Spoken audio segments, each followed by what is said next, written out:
तो बच्चों फिर से लेके आ गए हैं आप लोगों के लिए क्लास 10th का हिंदी काव्यखंड चैप्टर नंबर 4।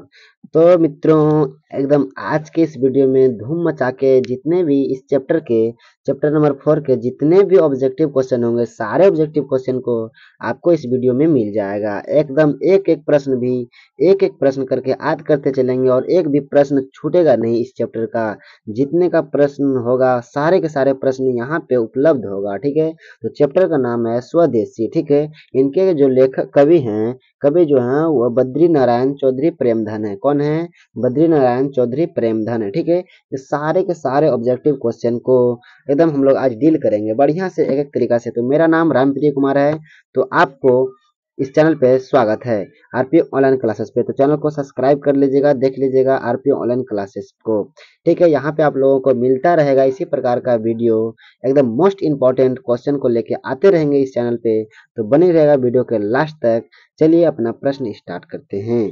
तो पहला प्रश्न जो है दोस्तों, प्रेमधन किस युग के प्रमुख कवि थे? प्रेमधन किस युग के प्रमुख कवि थे? तो भारतेंदु युग के प्रमुख कवि थे। ठीक है बच्चों, जीर्ण क्या है? जीर्ण जनपद किस कवि की रचना है? जीर्ण यानी जीर्ण जनपद किस कवि की रचना है? तो बद्री नारायण चौधरी प्रेमधन की है। ठीक है, चौधरी नारायण प्रेमधन की है बोल सकते हैं, या तो बद्री नारायण चौधरी भी बोल सकते हैं। ठीक है, अगली क्वेश्चन है कि स्वदेशी कविता संकलित है। स्वदेशी कविता संकलित है तो प्रेमधन सर्व सब से संकलित है। ठीक है, प्रेमधन सर्व सब से संकलित है। अगली क्वेश्चन है कि भारत सौभाग्य किनका प्रसिद्ध नाटक है? भारत सौभाग्य किनका प्रसिद्ध नाटक है? तो प्रेमधन का है। किनका है? प्रेमधन का है। चलिए अगली प्रश्न है कि कवि प्रेमधन के अनुसार कौन सी विद्या पढ़कर लोगों को बुद्धि विदेशी हो गई है? यानी कवि प्रेमधन के अनुसार कौन सी विद्या पढ़कर लोगों की बुद्धि विदेशी हो गई है? तो विदेशी विद्या क्या है? विदेशी विद्या पढ़कर लोगों को बुद्धि क्या हो गया है? विदेशी हो गया है। ठीक है, यह प्रेमधन कहते हैं। चलिए अगली प्रश्न है कि स्वदेशी शीर्षक पाठ के रचनाकार हैं। स्वदेशी शीर्षक पाठ के रचनाकार हैं तो श्री बद्री नारायण प्रेमधन जी हैं। ठीक है, अगले प्रश्न है कि हिंदुस्तानी नाम सुनी अब ये सकुची लजात। हिंदुस्तानी नाम सुनी अब ये सकुचित लजात पंक्ति किस कविता के उद्गृत से है?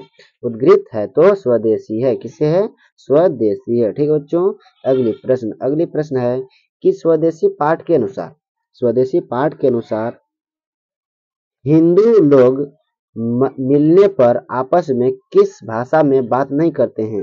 हिंदी लोग किस भाषा में अपने दोस्त से मिलने में या तो अपने आदमी से मिलने में कौन से भाषा में बात नहीं करते हैं? तो हिंदी में बात नहीं करते हैं। ठीक है, अगली प्रश्न है स्वदेशी शीर्षक पाठ में दोहे का संकलन किस पुस्तक से लिया गया है? दोहे का संकलन किस पुस्तक से लिया गया है? तो प्रेमधन स्वदेशी से लिया गया है। प्रेमधन स्वदेशी से लिया गया है। ठीक है, अगली क्वेश्चन है कि प्रेमधन अपना आदर्श किसे मानते हैं? प्रेमधन अपना आदर्श किसे मानते हैं बच्चों? तो वह भारतेंदु हरिश्चंद्र को मानते हैं। किसको मानते हैं? भारतेंदु हरिश्चंद्र को मानते हैं। ठीक है, अगली क्वेश्चन है कि प्रदेश की विद्या पढ़ने का क्या परिणाम हुआ? प्रदेश की विद्या पढ़ने का क्या परिणाम हुआ? तो सबकी बुद्धि विदेशी हो गई। क्या हो गया? सबकी बुद्धि विदेशी हो गई। ठीक है, अगली प्रश्न है कि कवि प्रेमधन को भारत में क्या दिखाई नहीं देता है?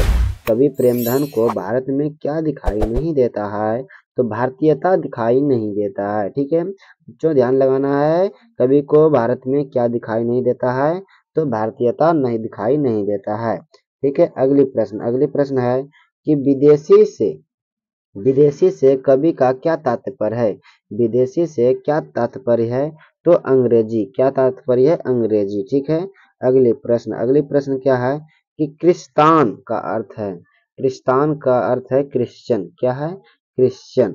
अगली प्रश्न है कि प्रेमधन जी किस राज्य के निवासी थे? प्रेमधन जी किस राज्य के निवासी थे? तो उत्तर प्रदेश के थे। कहाँ के थे? उत्तर प्रदेश के थे। इस चैप्टर का अगली क्वेश्चन है, प्रेमधन ने मुख्य रूप से किस भाषा में काव्य रचना की है? प्रेमधन ने मुख्य रूप से किस भाषा में काव्य रचना की है? तो ब्रज भाषा में किया है। किस भाषा में? ब्रज भाषा में किया है। ठीक है। अगली प्रश्न है कि स्वदेशी शीर्षक पाठ्य पुस्तक में संकलित कविता किस छंद में है? तो दोहा में है। किसमें है? दोहा में। ठीक है, दोहा में। ठीक है, किस छंद में है? दोहा में। ठीक है।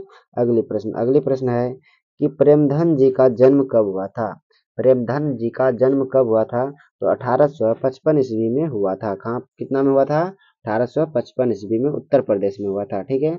अगली क्वेश्चन, प्रेमधन ने 1874 ईस्वी में किस समाज की स्थापना की?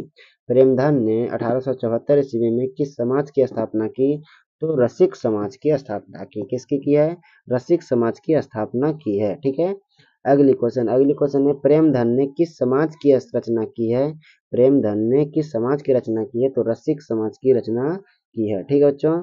अगली प्रश्न है कि प्रेमधन का जन्म कहाँ हुआ था? प्रेमधन का जन्म कहाँ हुआ था? तो मिर्जापुर उत्तर प्रदेश में। कहाँ पे? मिर्जापुर उत्तर प्रदेश में हुआ था। ठीक है। अगली प्रश्न है कि प्रेमधन ने किस संस्था की स्थापना की? तो रसिक समाज की।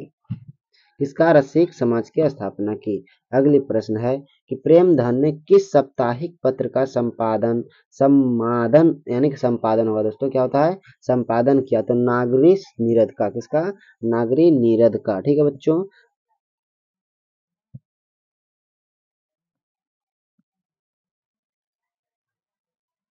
इस चैप्टर में जितने भी क्वेश्चन कराया गया है वो क्वेश्चन बहुत ही इंपॉर्टेंट है बच्चों। तो इसी प्रकार का वीडियो देखने के लिए चैनल को सब्सक्राइब कर लेना है। वीडियो देखना नहीं है, पढ़ना है बच्चों। पढ़ाई को एकदम यूनिक बनाओ बच्चों कि 90 प्लस, कितना बच्चों? 90 प्लस हिंदी में मार्क्स आ जाए। और चैप्टर बाय चैप्टर आप ऑब्जेक्टिव यदि पढ़ लेते हैं तो वहां से ज्यादा आपको याद होने की क्षमता रहेगा। आप पहले चैप्टर बाय चैप्टर सारे के, साइंस के, सोशल साइंस के, हिंदी के, संस्कृत के chapter by chapter objective question पढ़ लीजिए। उसके बाद आप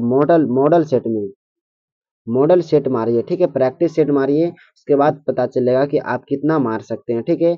आप ऐसे डायरेक्ट मॉडल सेट पढ़िएगा तो हेरा जाइएगा, लेकिन टोटल मॉडल सेट नहीं पढ़ सकिएगा। ठीक है बच्चों। तो उम्मीद है कि ये वीडियो पसंद आया होगा, तो इसलिए चैनल को सब्सक्राइब कर लेना है, साथ में बेल आइकन दबा देना है। तो मिलते हैं अगली वीडियो में बच्चों। जय हिंद, जय भारत।